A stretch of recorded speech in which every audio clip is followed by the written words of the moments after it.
Hello, I'm Annie Graham Larkin, Executive Director of the Bisbee Mining and Historical Museum. Welcome to Bisbee Walls, Past and Present with Colleen Crowlie. Thank you to our members and donors who enable the museum to provide free online programming and fulfill the organization's mission to discover history, explore Bisbee's past today. To learn how you can assist the museum in supporting its mission and programs, by becoming a member or donor, please visit bisbeemuseum.org. On Saturday, August 15th, the museum will host the free online program, Lake Superior Copper Kings, the story of the Calumet and Arizona Mining Company, with historian Mike Anderson. To register or for more information, visit the events section of the Bisbee Mining and Historical Museum's website or Facebook page. All right, and now I'd like to introduce our speaker. Colleen Crowlie moved to Bisbee in 1980 to work at the Cochise County Library. She bought a house for $15,000 and had to replace a big retaining wall. This opened her eyes to rock work, as Lee Adcock spent 2 years off and on building the wall. She loves research, photography, and walking, so Bisbee Walls Past and Present was a pleasure to write. And if I may say personally, also a pleasure to read. And if you would like to ask questions during the program today, please type your questions in the Q&A chat box, and we'll gather those questions to share with our speaker. Also, a link to a recording of the program will be sent to all of our Zoom registrants later today. And with that, I would like to welcome Colleen Crowlie. Welcome, Colleen. Hi, I'm glad to be here. Oh, thank you so much. We're all looking forward to it. Okay, well, I'm a person who loves illustrations, so there's a lot of good slides. Bisbee Walls was a book I wrote with a lot of other people. Sue Matthews and Alexandra Bodkins helped with the organization, and they wrote some chapters. But then there were probably 4 or 5 other people who wrote parts of the book, but I was the one that chased them down and got them to write. So, anyway, I just want to make sure people understand that it was a group and help effort. So Bisbee Walls, past and present.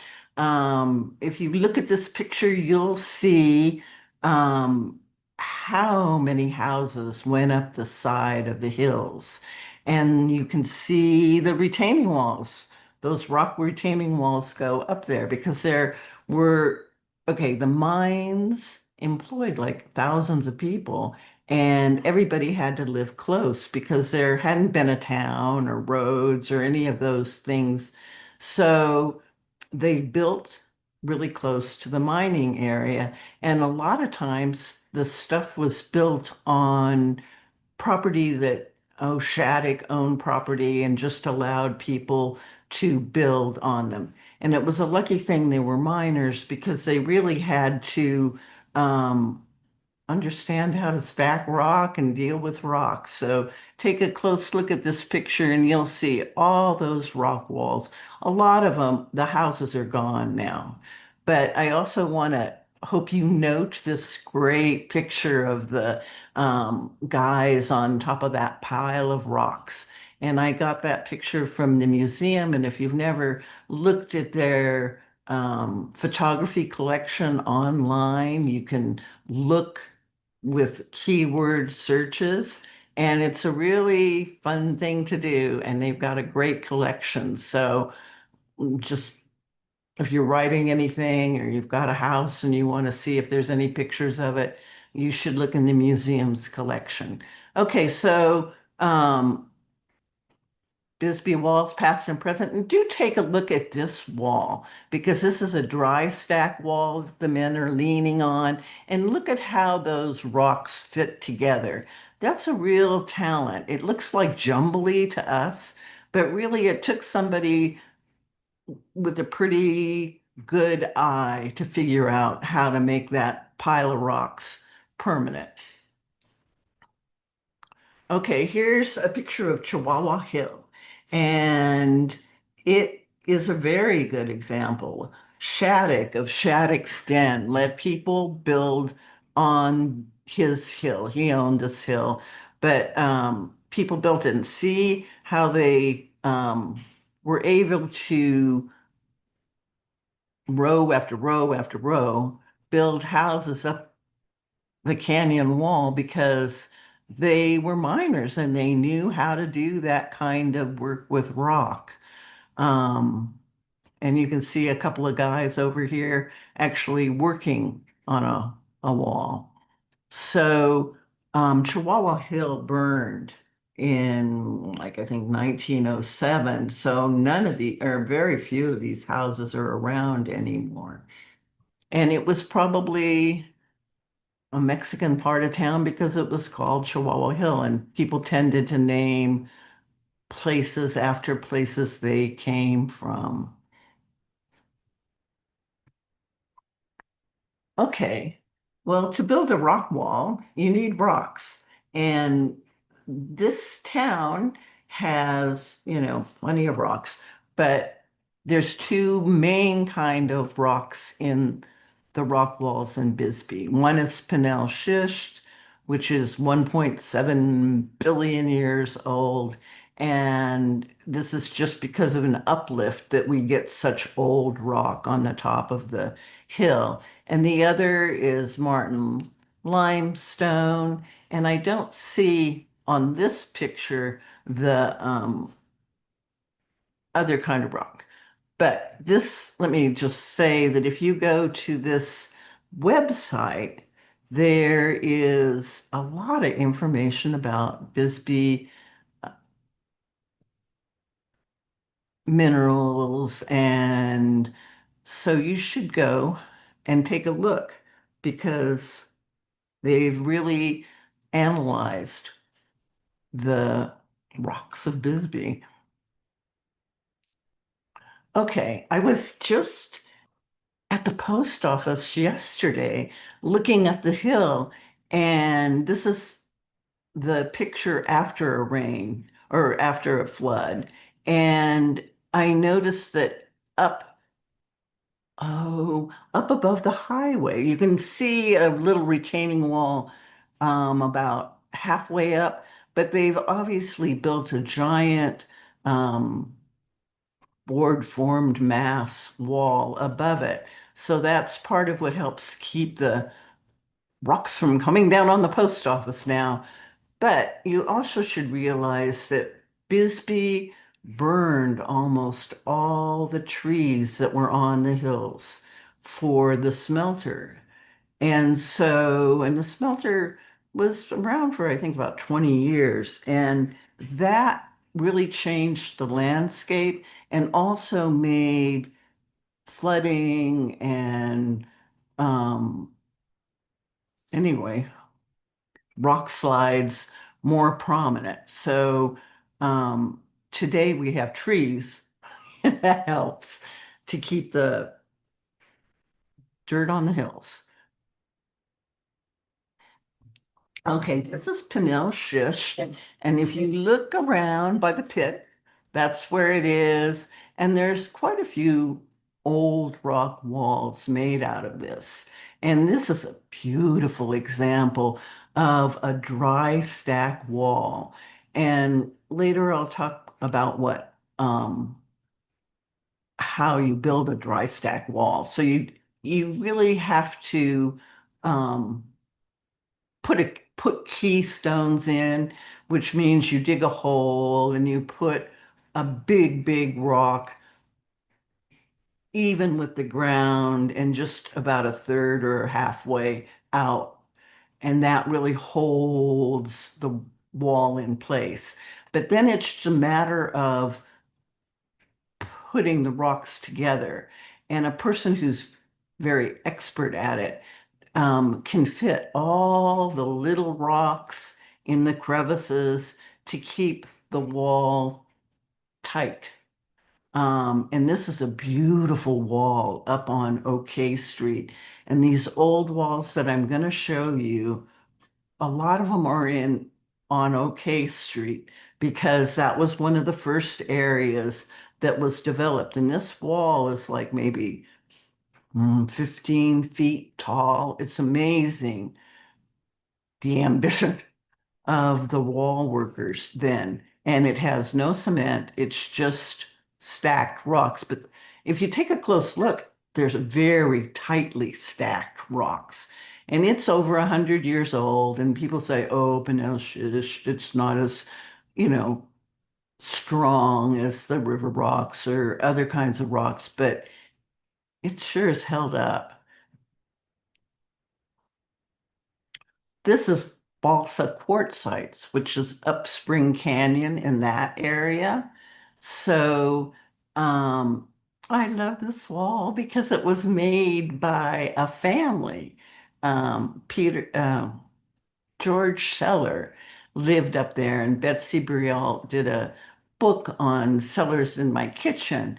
And, when it came out, somebody told her, oh, I remember they used to, their mom used to make them work on the wall or have her help her with the wall. And so it's a lot of little rock, but it lasted 100 years too. But part of it fell in, and they've added to. In the book, I show the newer wall that is with this wall. But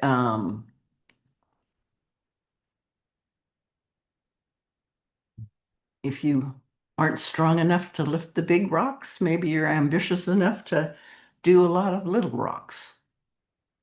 Okay, this is Martin limestone, and this is a photo that Tom Vaughn took. And now it's pretty covered in, this wall is covered in vegetation, or the last time I went to look at it. But the thing that's so impressive about this is what they call dressed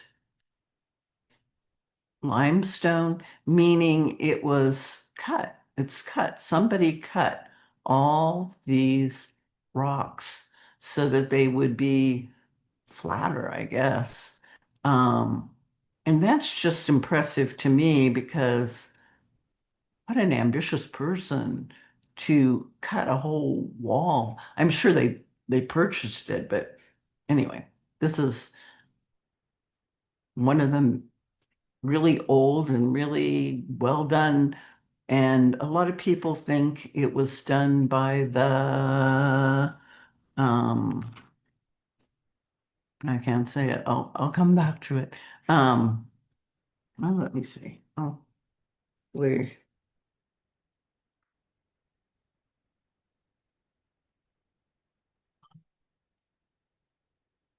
Hmm, sorry, I shouldn't do this, but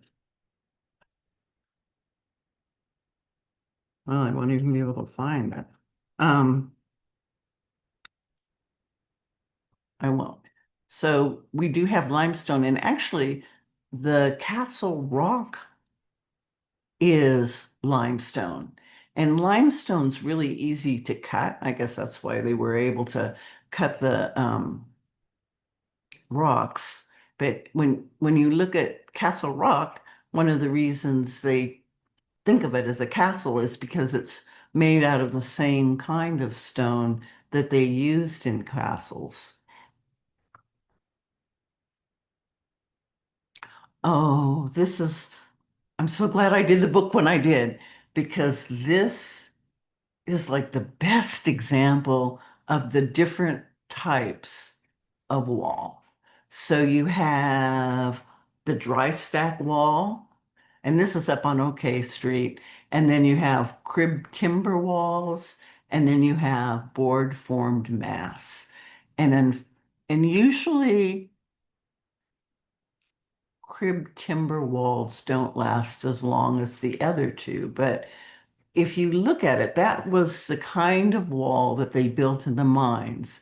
Now, the vertical, if you can see those poles there, those are the verticals, but they aren't always timber. And I think probably they last longer if they aren't. And then they put some crossbars going up, and that lets water out.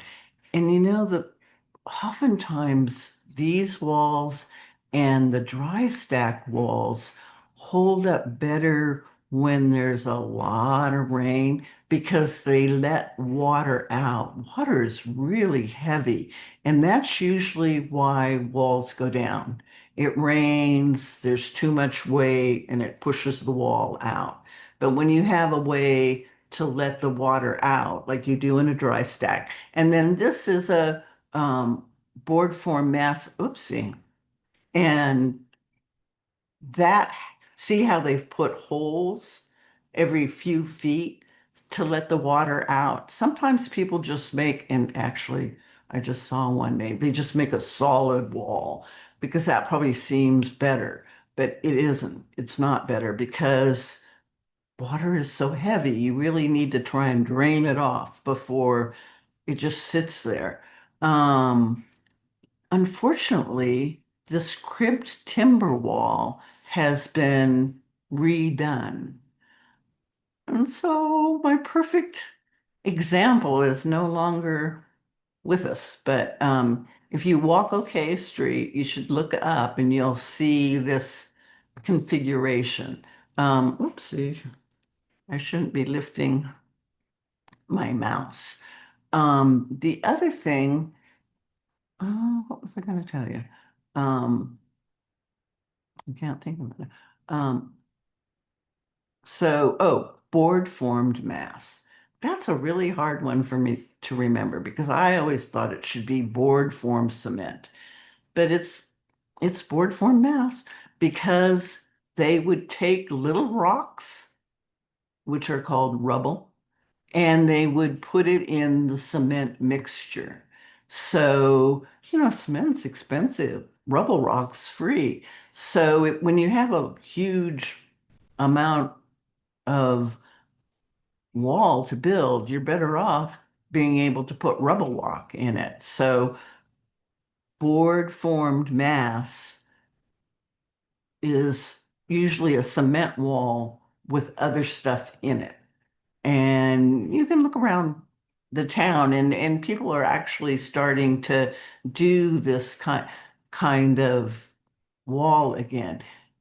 In the 1960s, 70s, whatever, the idea of being modern and smooth, um, this was probably too funky, but now people like to have oh, a more natural looking or rough looking wall. So board form mass, crib tinder wall, and this is what they used in the mines. So everybody, not everybody, but the miners really understand that kind of wall. And actually, these were people who really understood working with rock. So, um, but this is my favorite cribbed timber wall, and this is up OK Street. And somebody, I don't know, was it a guy who built walls and also was an auto mechanic guy or whatever? But these are car chassis they're the cribbing part of the wall. And they have lasted better than any other walls because of this very, very strong. These are probably cars from the 1920s or 30s.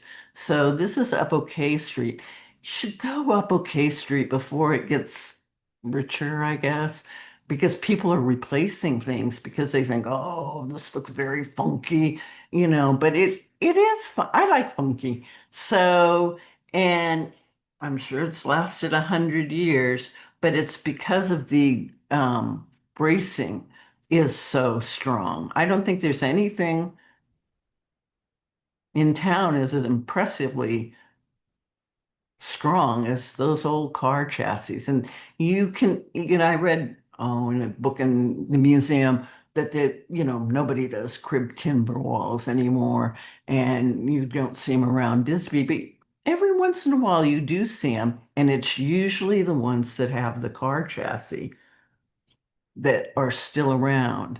There's one on the street behind the Circle K. So, I hope you look for crib timber walls and Tell me if you find any new ones. This is also up on OK Street, and this is board form mass. So in my love of funky, they've just recently, as you go into town, somebody replaced an old falling apart retaining wall and they did the Born for Mass. And it's nice, but it's very regular. It's not, the thing about the miners was is they were poor and they didn't, they weren't real poor, but they were not buying, new lumber to make their board form mass. They were just using what they found. And so it's more irregular and it's charming to me. This is a old roofing tin.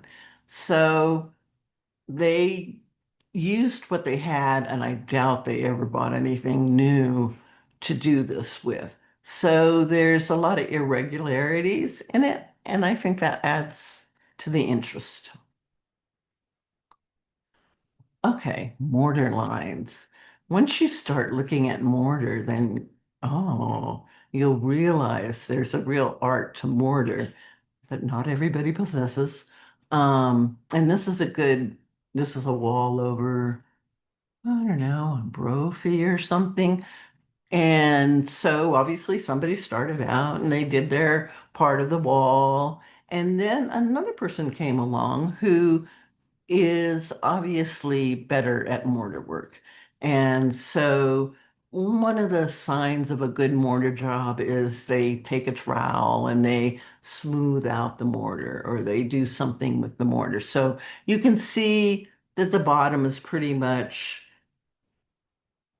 not, they've set a rock on top of another rock with cement and they didn't probably do much but um, make sure the mortar didn't stick over the edge. So anyway, start looking at mortar work. It really, there's a, anyway, there's an art to mortar work. And I think also, we say, oh, there's no child labor in America, blah, blah, blah. But, really, I think a lot of these people probably did learn these jobs working next to an older person when they were probably young. And I think it takes a lot longer to figure it out than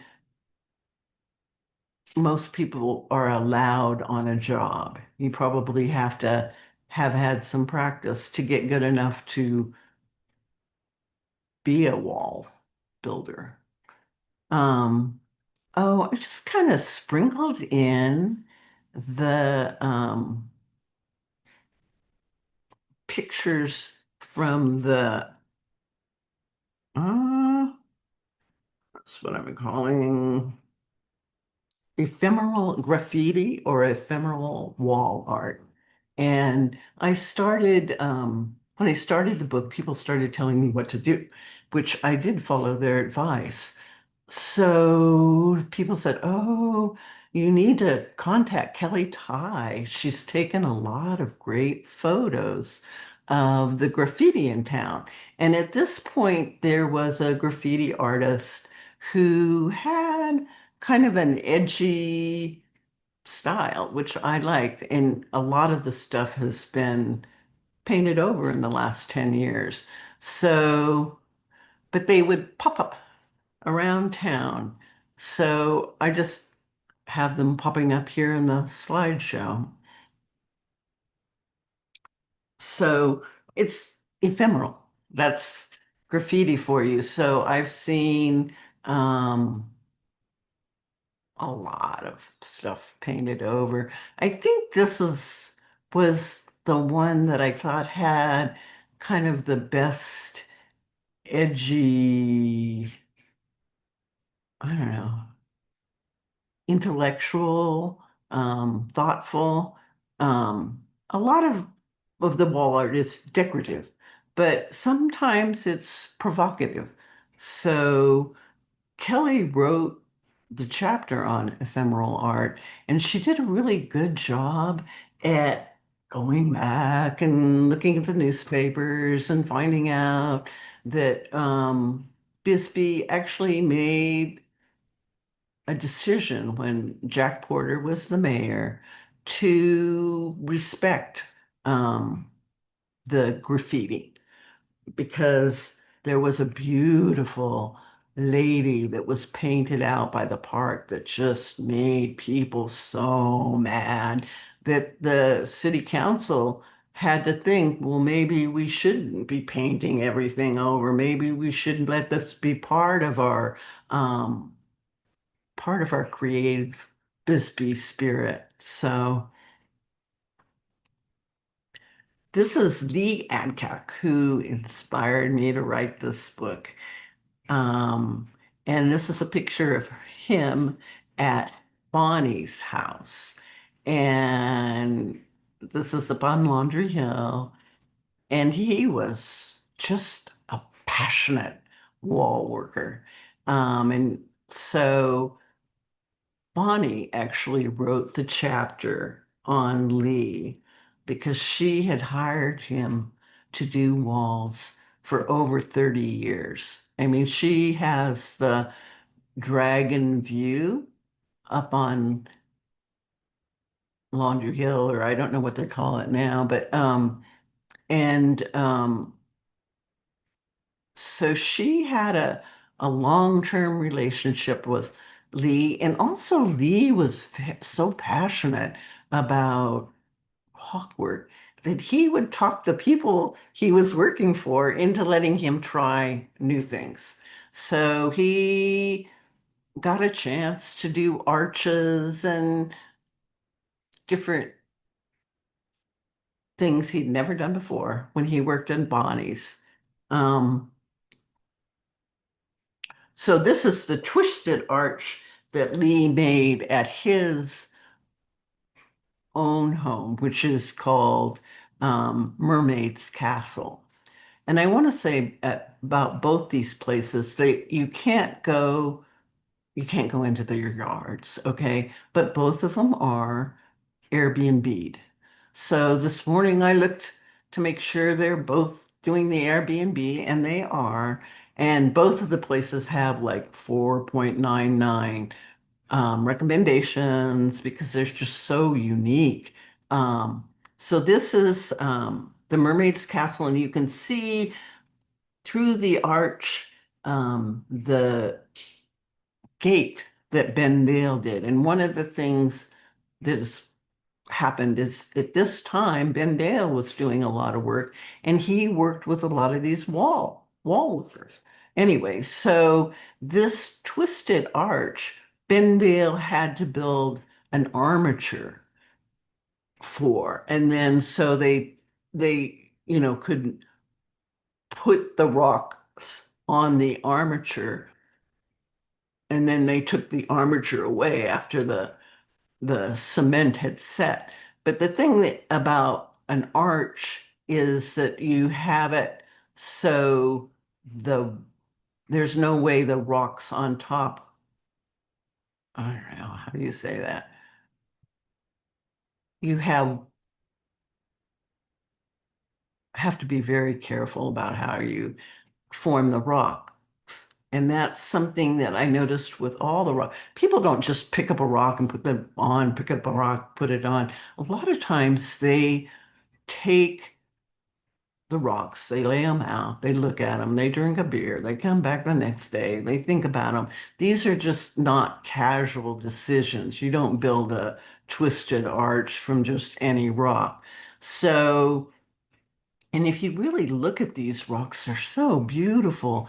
And one of the reasons is because Lee had a secret place that he would go to get rocks. He had a old army truck, and he would go, and this is at his own house, the Mermaid's Castle. And so we think that he high graded his rocks, and he has probably some of the nicest in town. Um, but I would, if you have relatives coming into town or friends or something, if you want to really get to look at this place, you should get somebody to Airbnb it. Okay, here's another example of an arch that Lee did. And then below it, and he didn't like doing, well, I mean that I shouldn't say that, but he wasn't as interested in bricklaying as he was in the wall work. But isn't that a beautiful brick patio underneath it? And you can see that he's got Bendale ironwork. I mean, ironwork and rock go together. So this is another part of the mermaid's castle. Um, so why is it called the mermaid's castle? Because he loved fish. When he was a kid, somebody gave him some fish, koi, and it was a lifelong love. And so he built these ponds, and actually, you see the window in the middle of the wall in the center around that pond. Well, you can look through the window and see the koi swimming around in the pond. So that's a very complex thing to keep those ponds running. And it was a good thing that the new owner has had a lot of patience, a lot of help, and kept the filtration system on the ponds going. It's really fun to look at the fish. And so this probably took him 20 years. I was working at the library behind him. It was just an ugly old rocky place. And he worked and worked and worked. So now it's a mermaid's castle. And he also did stairs are a hard thing to do. There's a lot of bad stairs in Bisbee. You have to have them even. And you have to have them flat and the risers need to be just right. So, but he was very able to do rock stairs. Um, this is the Dragon View retreat with Bonnie that Bonnie bought, and this is just an incredible place. And if you're a birder, it's probably heaven. So you see on the right-hand side of the screen, there's the ironwork again by Bendale. She had a really great dragons on her iron posts.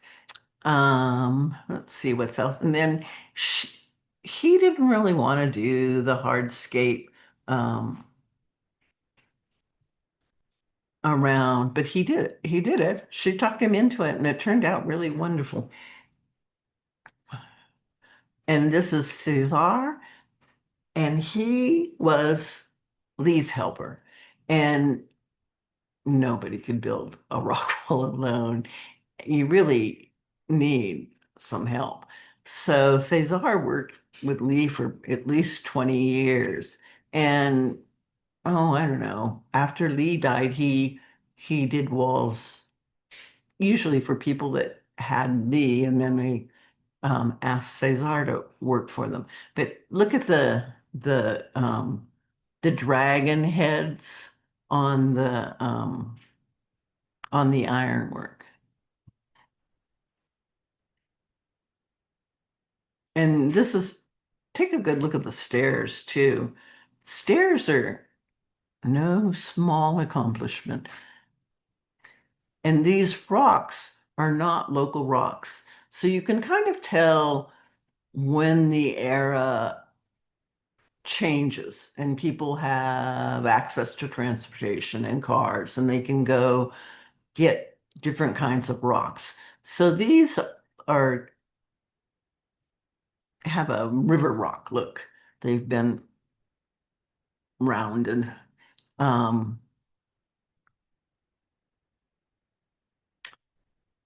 Joni of it at Atlanta bookstore, who's no longer here, said she had a rock wall done by Lee.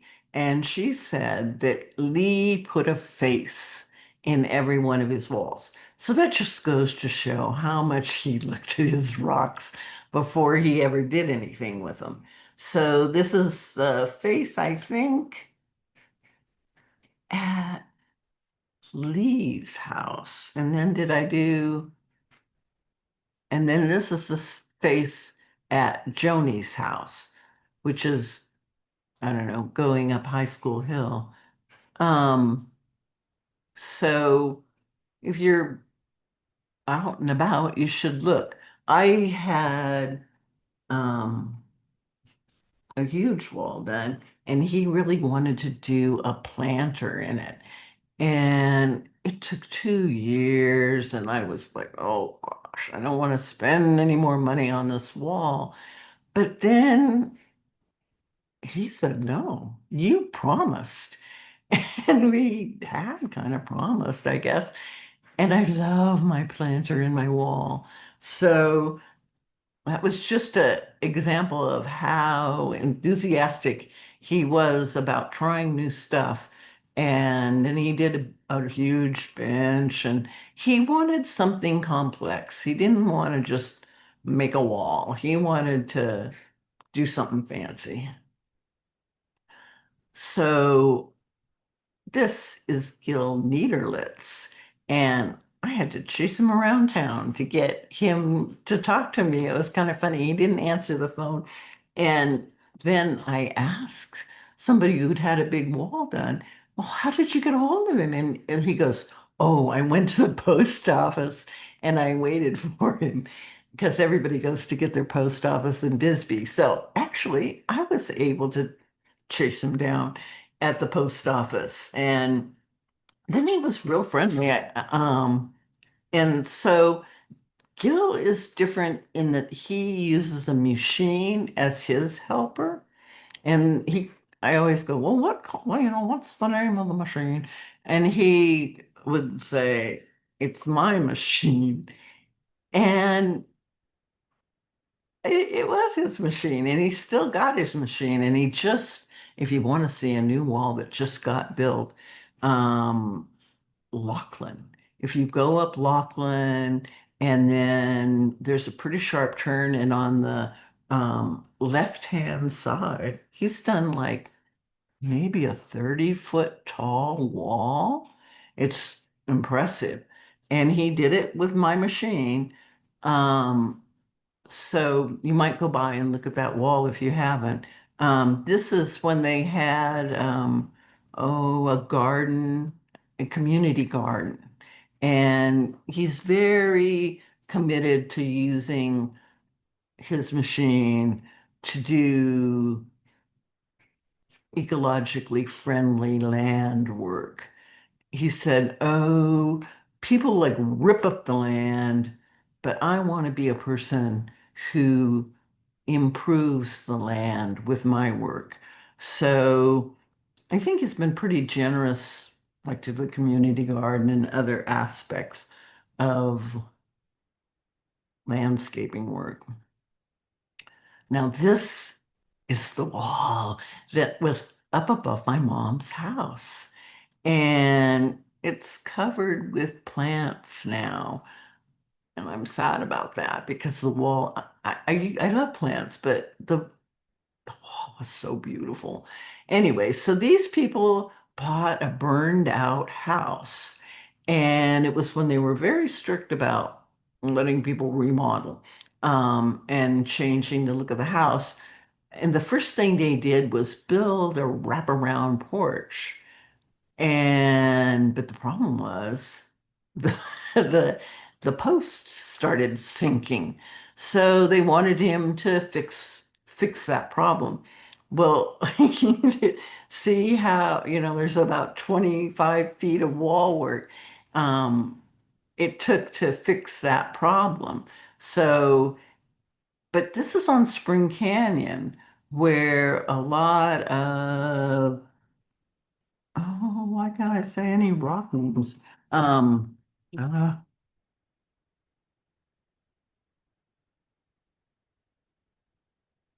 balsa quartzites is there's a big ridge of balsa quartzites up at the top of Spring Canyon.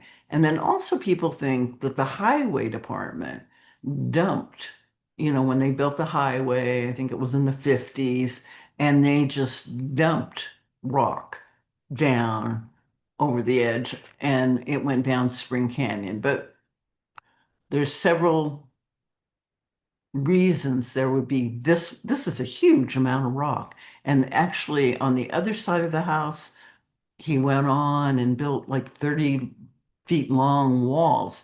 So they were rich in rock. And so they decided to do a dry stack wall. And Gil doesn't like the term dry stack because you have to clean the rocks. Like he says he like power washed them like 4 times or something. You've got to clean the rocks and get them set up. And so look at the bottom. All the rocks on the bottom, they've dug a trench and put them in so they don't slide. So probably halfway up the rock, they're embedded in the dirt. Um, and look at the beautiful way he's stacked it. I mean, it's a gorgeous wall. Um, so this took a long time, but then they were able to have this beautiful porch and keep their house up. This is another wall he did that was a wall that fell in. And so he took a lot of the rock that had fallen, and you really can't, I think it kind of, it seems like the about halfway up is the old wall, and then it looks like it cemented um, the part he did. But it's a really long, big wall, and it really, I think there's nothing better than a rock wall. But okay, so let's talk about this. Oh, I was going to say I need to talk about my machine more, but we'll talk about this and I'll go back. Okay, so Keystone is limestone from the Keystone, not this is limestone from the hills above the wall. Okay, this is on the way to Douglas. It's right after, I don't know, right after you feel like you've left Bisbee. And wow, it is a huge undertaking. It's probably 30 feet long and 15 to 20 feet tall in some places. But the first rock there that he's in back of is a keystone rock. And it's buried, this is like only half the rock. Um, so it's almost as large as he is. It's hard It's hard to believe you can move rock like that, but he does have my machine. And the thing is also he's using rock that's local. So that really saves a lot of money, not having to buy rock. I'm going to go back and talk about this because this is when he got my machine. And so my machine has a bunch of different aspects to it. It can scoop and it has a claw. And so he has like 5 different um, applications that he can put on his machine. And so he doesn't generally work with somebody else. But then when I was up, oh, looking at this wall, the man said, "Oh, I need to get something," and he's like, I don't know, 100 feet from the bottom of the hill, and he needed Gil's help to get something that was down at the bottom. And he said, well, can you get your son? And then, yeah, I can get my son. And can you do it at 10 o'clock? And then Gil goes, no, I can't do it at 10 o'clock. He's a teenage boy. And he wanted Gil's son to also get other guys to help. He goes, let's do it at like 1 o'clock. And the cop's like, no, man, we gotta get started. Gil, I thought, wow, even a tough guy got like Gil doesn't think he can move a teenage boy by 10 o'clock. But so he did help. He had a son who helped him with some of these. Um, and this is just so impressive. Um, Matt McClellan is another old-time Bisbee worker, and he did flagstone up in Colorado when flagstone was really cheap. And let's face it, it seems like Colorado's a lot richer than Southern Arizona. So he worked on, like, I don't know whether we could call it palatial, but he worked on some very artistic, huge projects. And then he came to Bisbee and it's not as rich. Um, so more basic projects, but he did get to do a really fancy project.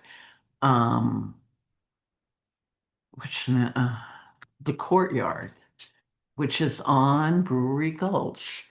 And they have a lot of programs there. And I think they do weddings. So they wanted an outdoor space that they could, have it be private or they could have it be public. And so this is the outdoor space. He did the flagstone. And but the thing that's most impressive is the pillars, lighted pillars. Oh my gosh, when I first saw those lighted pillars, I thought, oh, I have to have lighted pillars. But I am not. I think it makes sense when you're running a business to put your money into lighted pillars, but for the common folk, no. So I was glad I got to hear how hard it is to do something like this because it ended my fantasy, but I would have one. But so you can see the lights on top and you can see these heavy, heavy metal doors. Well, when they first bought the building, it was just kind of a trashy lot. And um, John Porter, Jack Porter's brother, um, came up with this design. He said, why don't you have pillars with these double doors that open, and then you can open it up and it would be easier for people to come and go. But when you want nobody, you can close it up. So they liked that idea. And they also had been given the fire doors from the building next door. And Bisbee had a lot of really big fires at the 1910 and so when they rebuilt, they really thought a lot about fire and a lot of buildings had, metal doors and stuff on the buildings to prevent fire from jumping out the windows. So take a look at so Dan Simone had these doors, but you can't hang doors on a rock wall. So they put metal armatures inside these pillars. And also the armatures were there to, protect the electrical work. And so so the pillars are hollow.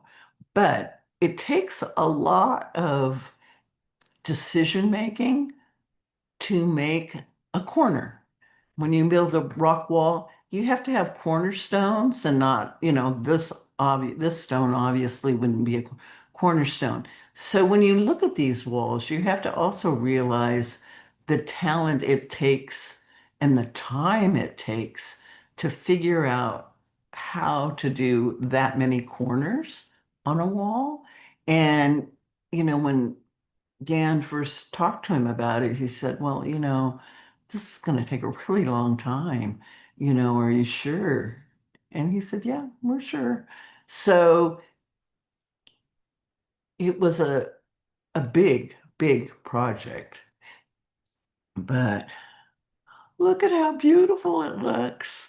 Um, so if you ever see, um, well, a chance to go to the courtyard, take it. It's a really fun thing to be out there at night and listening to music.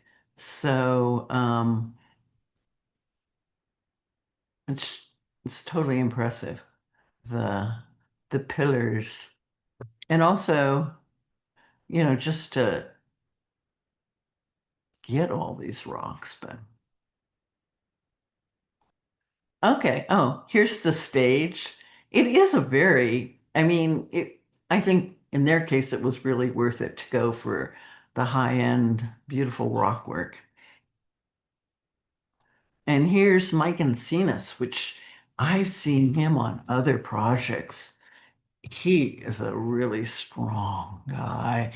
And so Mike Encinas has been Matt's helper for a long time. I don't, know now, but and Matt realized what a great guy Mike was when he had a project up Brewery Gulch, and I think it was 100 and some stairs, and the rock wall had fallen down, and they decided they would just bring the fallen rocks up to the wall and replace them. But he went through like six guys who just after one day, carrying rocks up 100 stairs, that's not something many of us can do all day long. So ever since then, Mike has worked for him. And this is a wall that, see, a lot of times it's walls that have fallen in. Matt is very willing to fit the rock work to match, whatever rock work you have, or he's, able to, like, I can't imagine Lee just accepting other people's rocks. They've got to be, he loved a certain kind of rock, and that's what he worked with. But Matt has worked with all kinds of rock.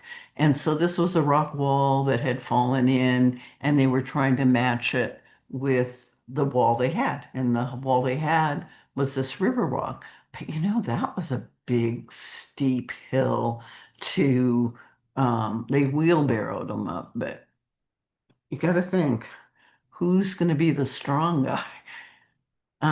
This is another pro. See, this is the matching the rock talent that Matt has. So this was kind of a really humble place, and it gets bought and sold and whatever. And finally, the people who bought it thought, oh, maybe if we gave it a little wall and some ironwork, we would look a little more appealing. So Matt did this wall, the the not the building, but the wall around it. And it does match, It's not, although here's the thing about mason worker, grout isn't the right word, but see the difference in I don't know, just the way the cement lines have been accented on the bottom part, but they're flat up against the rock on the top part. So I don't know. One of the things I like is to look at um, the cement work. But okay, here's Carl Stetter, and he did this very fun um, the eye of the whale. He likes um, like spirals and kind of flowing lines. And see, you can see this masonry hasn't been cleaned up, and the ones on the bottom have. But anyway, let me show you what this turned into. This is a light in here, and this is the eye of the whale. And it's on Garden Avenue, and so you can just walk by and see it. And they had some really nice metal work done by Frank, who I can't remember his last name. But so this is easy to see on Garden Avenue. It's the eye of the whale. And he also had these are little tiny walls, but it was intriguing to me. I don't know, instead of just doing cement edging, they did it with rocks. Anyway, so he uses this landscaping material and forms the wall and then pours in cement and adds rocks. And see, which rock wall? Here's another rock wall behind him. Now, Giseldo is just passionate rock worker. They did a lot up above their house. This is the lot that, oh my God, it's just got stairs and arches and all sorts of creative moments. He is from Brazil and he's worked, been a rock worker his whole life. So, and for every rock on the wall, he handles it 5 times. Put it in a truck, unload it at the building site, carry it up the hill, sort through the rocks, see where he wants them, putting rock and wall. Sort through the rocks and see where he wants them. That's a really big thing about rock workers that you wouldn't think. I mean, I can remember Lee would come over and we'd have a beer and he'd sit on out and look at the rocks because he was thinking, where does he want them? It's just not any rock will do. So Giseldo is one thing I mean, they're not huge guys and they do like this huge amount of work. So here is a beautiful little staircase that he did, and he just does it from his head. He doesn't, draw a plan. I guess because his head is looking at the rocks and so this is just an example of how smart he is. Because stairs are really, I don't know, I've lived in Bisbee a long time and wow, there's some really terrible stairs in the world. And it's when they're not very even or they're not big enough for your foot or whatever. But, this is a really comfortable set of stairs. I think this lot is for sale. Anyway, um, oh, Shazildo dreamed of a river of rock, and this is what he did. Unfortunately, you can't go see this because it's in somebody's backyard. But um, and here's like a waterfall effect that he made anyway. So what he did is leave a crack there. See, he fit hundreds of small stones into the crack of a cement wall he built. So And sometimes people do this and then the rocks fall out, but this one is still in good shape. He also he did does rocks with personal mementos. So I've seen a couple of really good examples of it, but I've tried for the book and I didn't always succeed of doing walls that you could just walk by. So this is Moon Canyon, and he Carol Parent had like won the stair climb, and she had different sentimental things that she wanted in her wall, and he put them in. And you can see this is an interesting um, Mason work. Okay, here's Fred Albert. Fred Albert had a really good sense of humor. And this is up around where Lee's Mermaid's Castle is. And he was a successful artist in Florida, and he's a real collector. And so he got to Bisbee and he needed to fix a wall. And he decided that, he would do a mosaic wall. And I think he also liked shopping for, the little cars and this or that. So he did these mosaic walls and he did it. I guess the thing that people always remember is that he did it with plumbing fixtures. But, he was a very artistic guy, so he knew how to include his plumbing fixtures. So it's a fun, up above Earl's Cafe, I think is a stairway that leads to this. So, and it also has an incredible, wis is it wisteria plant that grows in the spring. Um, he died before he finished his wall, but Marcia Gibbons, who probably took ceramics classes with him, finished it for him. So this is a picture of him, and this is an example of a part that she made. This is Rose Cobus, and she collected, glass. And she said she looked at Freddie's wall and thought, well, if you can use plumbing fixtures, I can use glass. So she um, has a really fun wall up. Oh, what's the name of that street? Look it in the book. Um, Opera Drive, I guess. So she used the glass and she found out right away that the old glass is better than the new glass.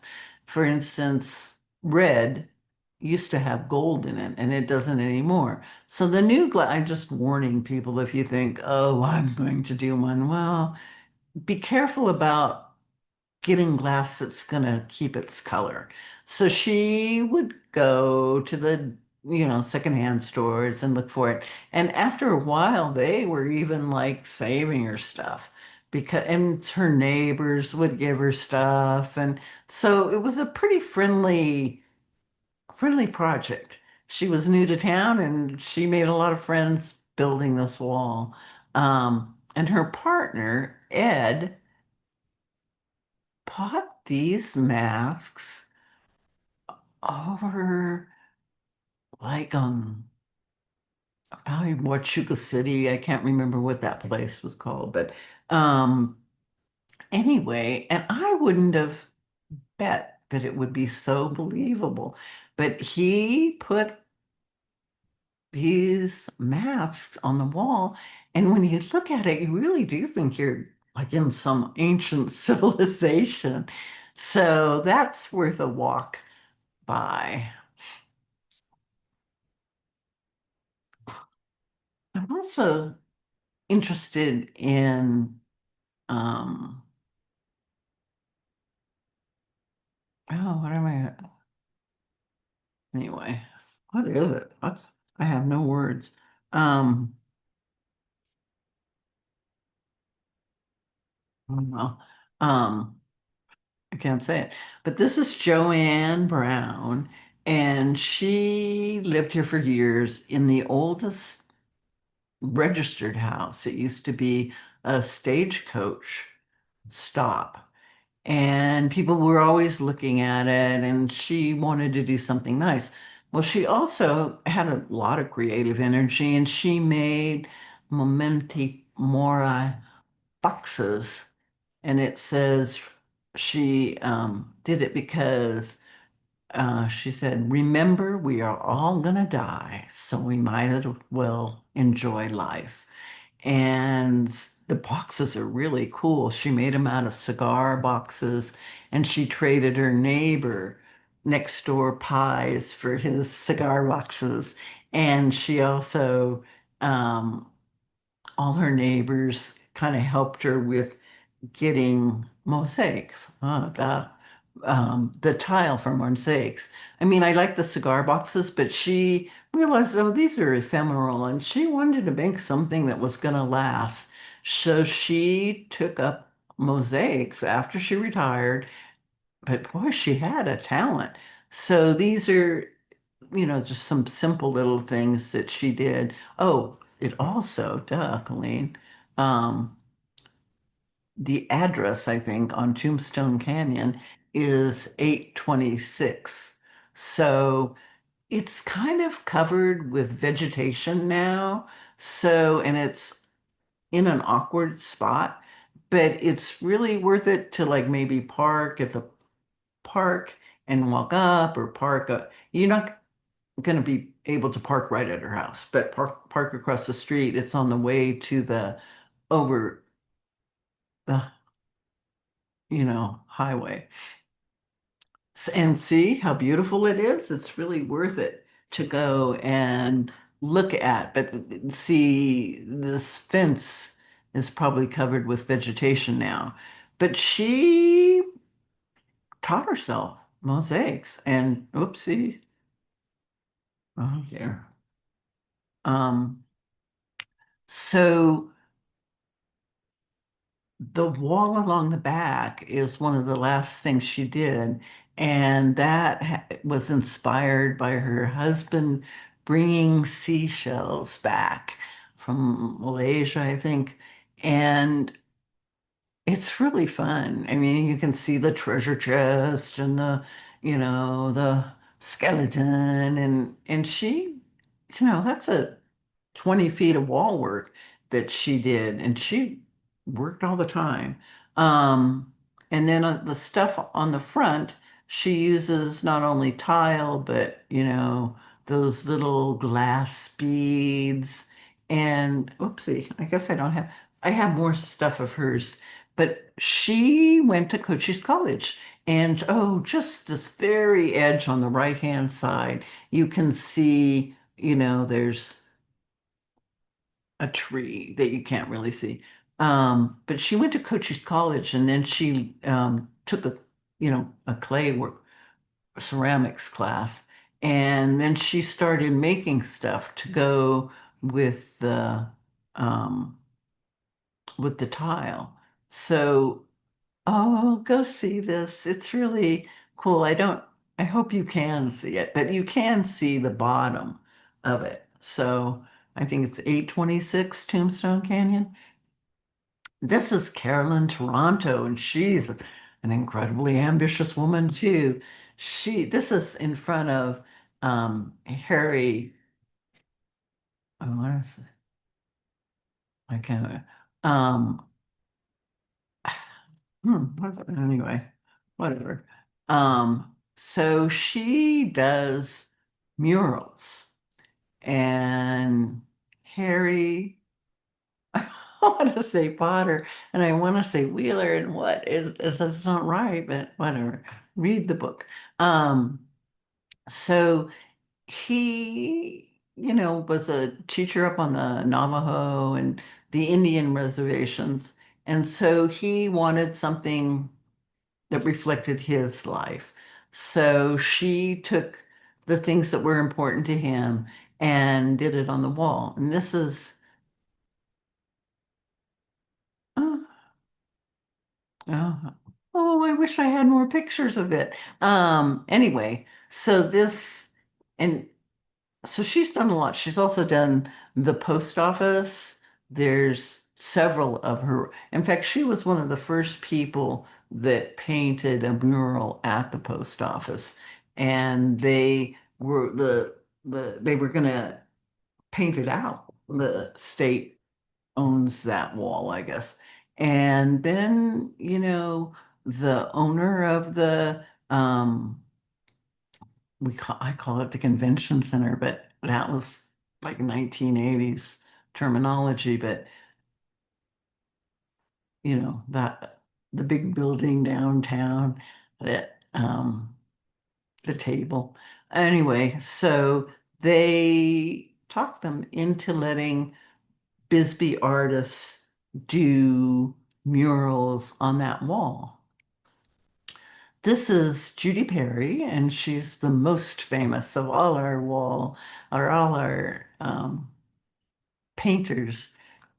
She came to Bisbee like in 1978, and if you haven't seen her talk on 50 years of history in Bisbee, you should. She's a really, really fun speaker. So she came and she decided to be an artist, and boy, has she worked. Let's see if I, no. Oh, I have to. So this is her in front of her house, and she really likes to use plants, and she tries to fit the mural into I don't know, the look of the area that she's painting in. So it fits in.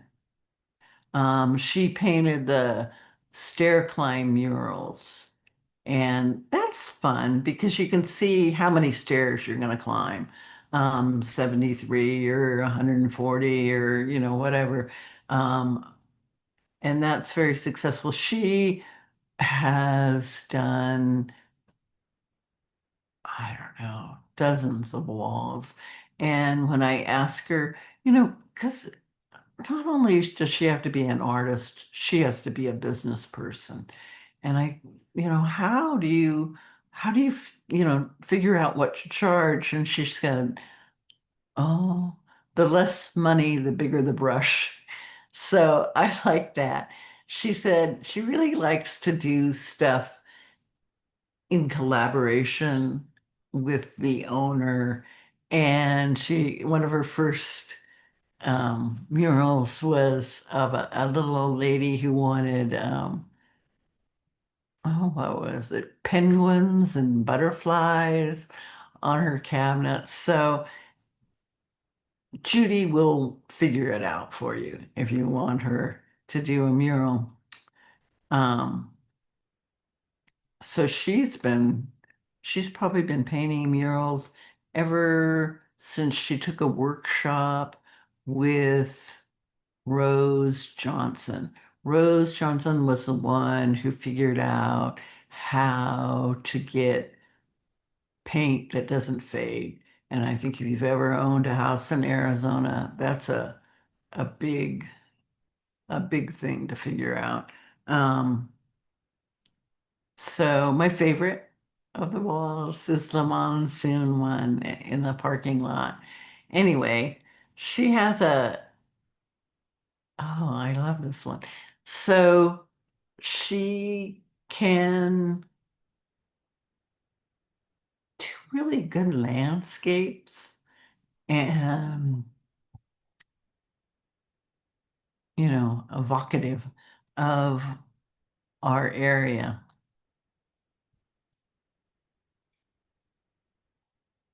This is Frank Kimmon, Pablo Pencil, and he's been in town. He actually worked in theater projections.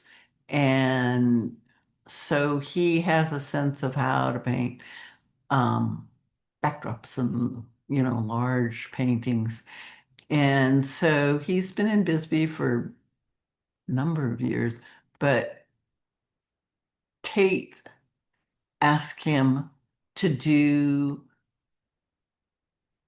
why, I don't know who started it, but I guess he or Tate saw um, a photograph of, oh, was it the Oddfellows?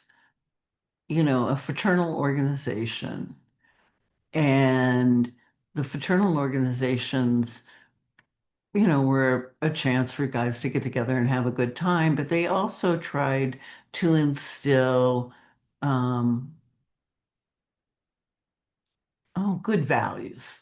And so he saw that and he thought, wow, I want to have kind of a, a mural that is like this. So he asked Pablo Pencil, and they came up with these sashes. And the sash, they say creativity, endurance, equality. The um, fraternal organizations often wore sashes to express higher thoughts or whatever. And so this is very much in keeping. It's right next door to the Oddfellows. So anyway, it has a historical connection and it also just is really fun. Um, um, oh, it's the Pythian Knights. Okay. With sashes expressing heartening words to inspire those passing by. So the Pythian Castle is up on OK Street. If you, I don't know, want to have a connection there.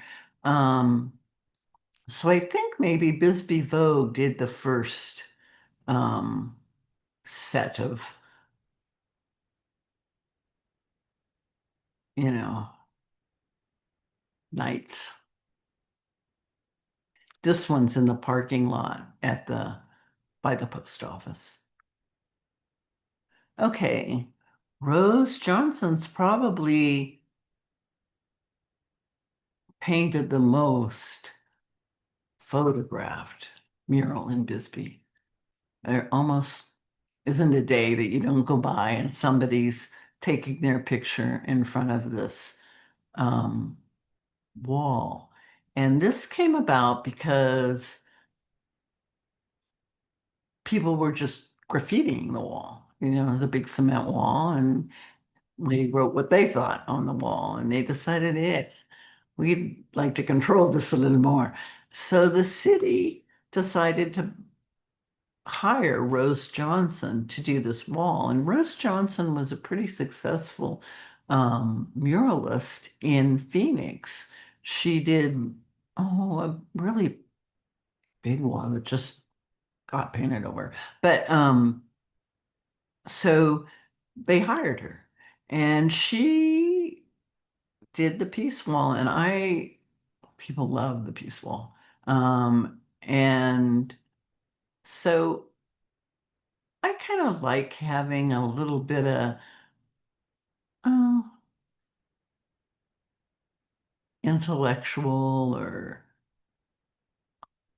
thoughtfulness sometimes. Sometimes things are just decorative, but it's also nice to have things that have a little bit of an intellectual depth or an emotional depth. And so this peace wall with the corn and the dove and the peace is really resonates with people. And this is Rose Johnson. She was a really wild woman. Um, and she was here for many years and did, do I have a, good. Um, she did the big mural on the Pueblo Courts, I think. I don't know. Anyway, it's the motel next to the Circle K, and it's inspired by a poem, romance. Um, so she's the one who had figured out, and especially, I guess, if you were a Phoenix artist, you'd really have to figure out how to keep paint from fading. So she did this wall, and it's still, 15 years later, looks really good. And I see people, taking their picture with this wall, but really nothing can compete with the Peace Wall for how it resonates. And she also did some very fun, um, the city hired her to do this, but the park, Garfield Park, anyway, she did these big cement, culverts, and anyway, they're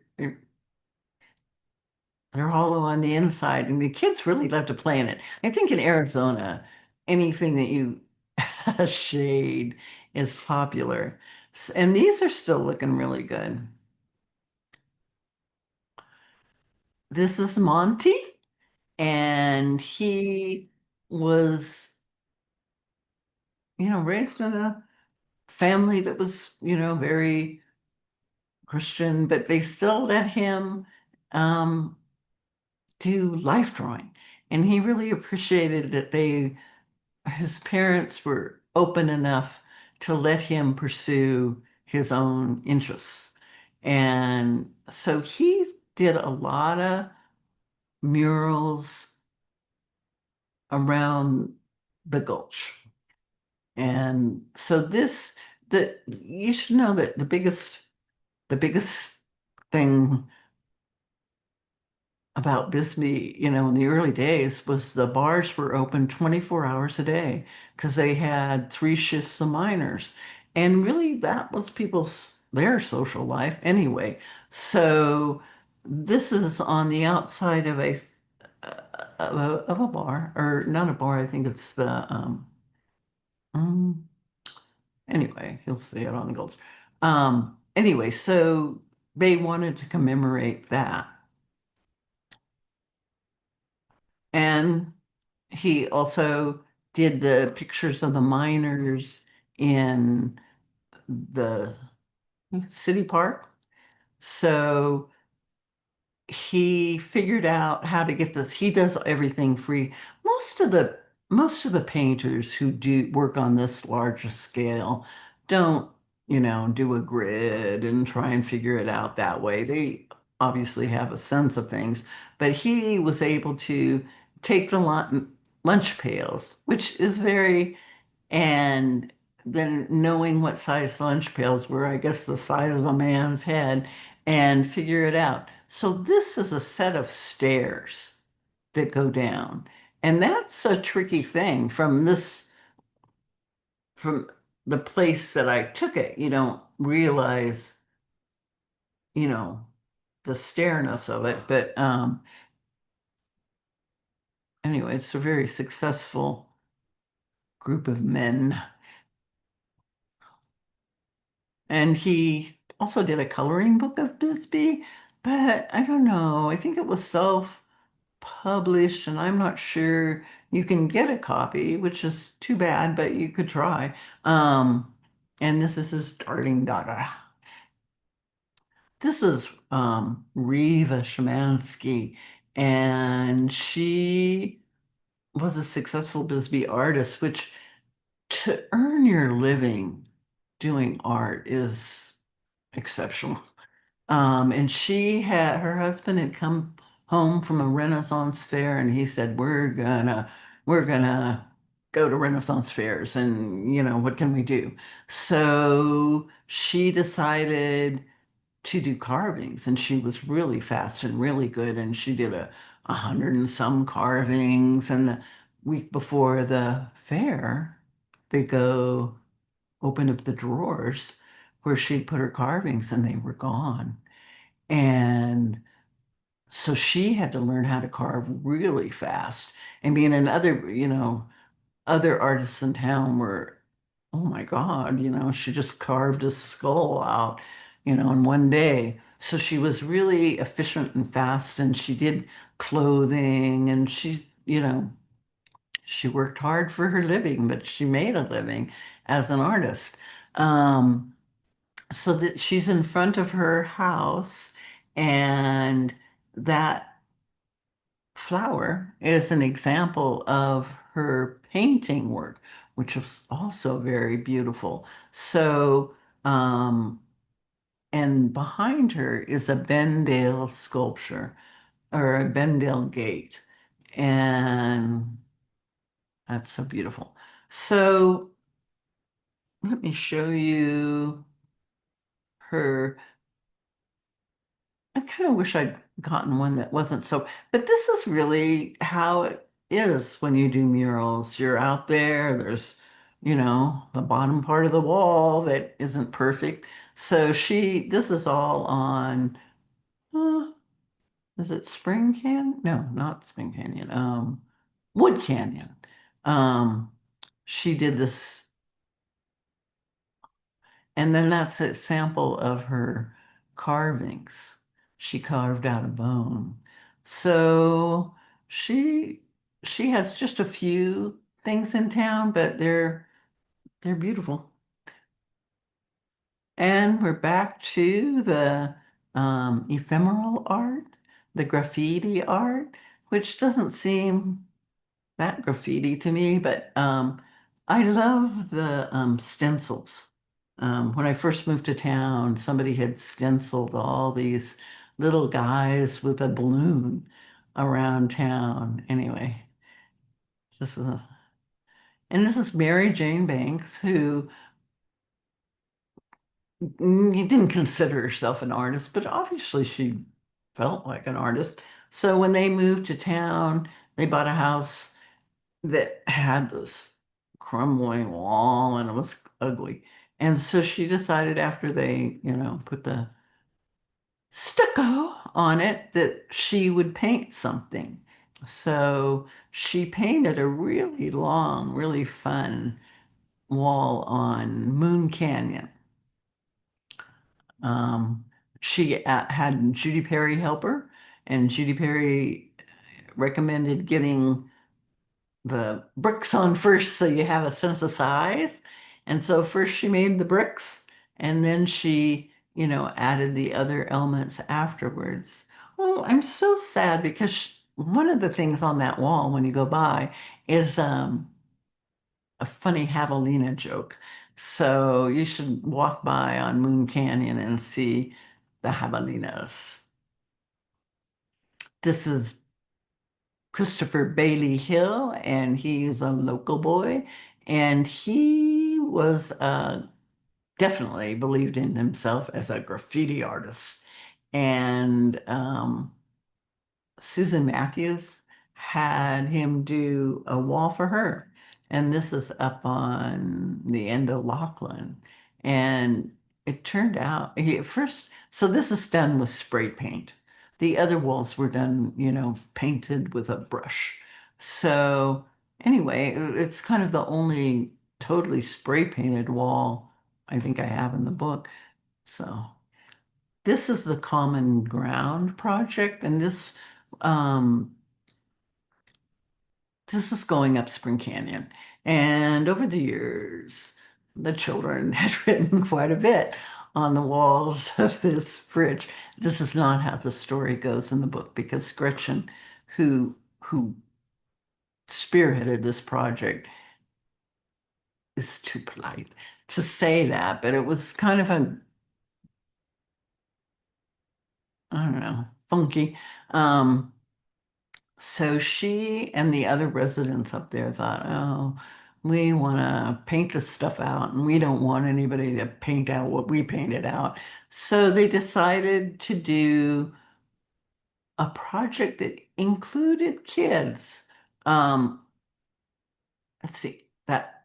So, so what they did is they got a group of people together. That this is Gretchen up in the corner, and they came up with a plan to, you know, use kind of the mountain range look inside the tunnel, and then they so also they wanted to, Spring Canyon does have a spring, and they wanted the image of water. Arizona, there's nothing more beautiful than water. So, so they came up with the design, and it was pretty easy to paint. And so a group of people worked on it, and there they are. And then she had read that when you include children and children's art in things, you probably aren't going to have it trashed later. So they did. They put all these somebody's grandchild or whatever, handprints on it. Although now a lot of that's been painted out, but that was a fun community project. Anyway, I'm going to leave some time here for questions. I want to thank everyone who helped with the Bisbee Walls. And I have to say, I read the book again. I couldn't believe like 12 people donated photographs and all sorts of people wrote. And a lot of people just told me, oh, you've got to do this. And I did. And I'm happy. Because a lot of things are gone now. So that's the one thing about writing a book. At least you can preserve that moment. Anyway, if anybody has any questions, I'd be glad to try and answer Thank you so much, Kathleen, or Colleen, rather. I them. was looking at the list of attendees. Um, we do have questions. When a wall fails, a retaining wall fails, do you know who pays for the wall? Usually the person above, because it's their wall usually, you know. Um, I mean, I guess the Bisbee lots, the it's anyway. How can I say this? They weren't very accurate when they drew um, the maps. So you might think that it was a wall on somebody else's property, but probably if it's holding up your property, it's going to be your problem. And do you see walls like those you've shared with us today outside of the old Bisbee area? Do you see them in Warren and San Jose and other neighborhoods in Bisbee? Well, retaining walls. I don't think so, but one of my favorite walls in Bisbee is next to the Vista Park at is it Stop and Go? I forget the name of the gas station. And there's about a 50-foot long wall that somebody made out of broken concrete and old asphalt and, rocks. But the person who did it had an incredible vision. And that's a wall you should go see. Because I think one of the reasons people make walls too is oh gosh, I'm okay. So that's a great wall. I'm trying to think of other, I mean, yeah, definitely there's walls around, but I guess I'm really impressed with people when they use really humble materials and get a beautiful result. And a really good rock worker can take a bunch of broken cement and old asphalt and some rocks and turn it into a lovely wall. And today, do you see very many rock walls being constructed, or do you see primarily concrete in Bisbee? Well, probably concrete, but right now, Gil Niederlitz did a wall. on Lachlan. So you turn onto Lachlan and you go about halfway up, and then there's a big turn, and you look to the left or to the right, and that's about a 30-foot tall rock wall, and it's still like in the process of being built.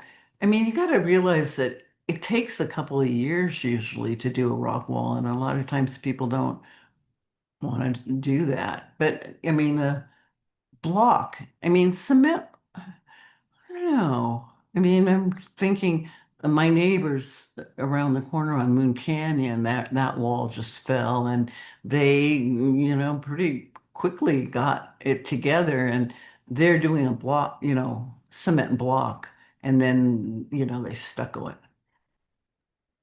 Well, thank you so much, Colleen. I do want to share one comment from Christine. She said, Uh-huh. "This is a super special program. Loved it and learned so much." And Colleen, you are the greatest. Oh, thank you. So I concur. Okay. Well, Uh, I'd like to thank everyone for joining us for our program today. And thank you, Colleen, for sharing your time and your knowledge with our audience. okay.